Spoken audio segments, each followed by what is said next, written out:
ছোটবেলায় অনেক শিক্ষণীয় গল্প পড়েছি। আজকে আপনাদের একটি গল্প শোনাতে চাই। মোল্লা নাসিরুদ্দিনের গল্প আপনারা অনেকেই শুনেছেন। মোল্লা নাসিরুদ্দিন তার পোষ্য গাধাকে নিয়ে একদিন ছাদে বেড়াতে গেলেন। তো ছাদ থেকে আর গাধাকে কোনোভাবেই নামাতে পারছেন না। অনেক চেষ্টা করেও ব্যর্থ হয়ে মোল্লা নাসিরুদ্দিন আবার নিচে চলে এলেন।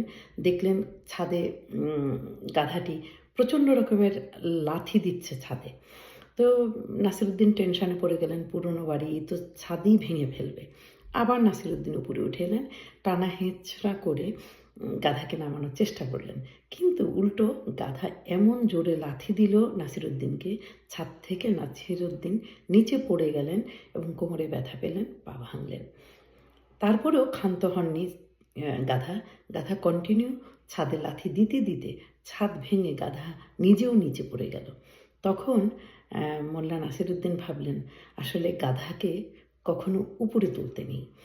উপরে যেখানে তোলা হয় গাধা সেই জায়গাটার ক্ষতি করে, যে তাকে উপরে তোলে তার ক্ষতি করে এবং তার চারপাশের যারা থাকে তাদেরও ক্ষতি করে।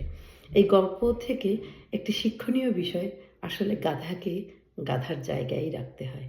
এই গল্পটি শুনে যদি আপনাদের ভালো লেগে থাকে তাহলে লাইক কমেন্ট দিবেন। আগামীতেও চেষ্টা করব এরকম অনেক সুন্দর সুন্দর ছোট গল্প আপনাদেরকে শোনাতে। অনেক ধন্যবাদ।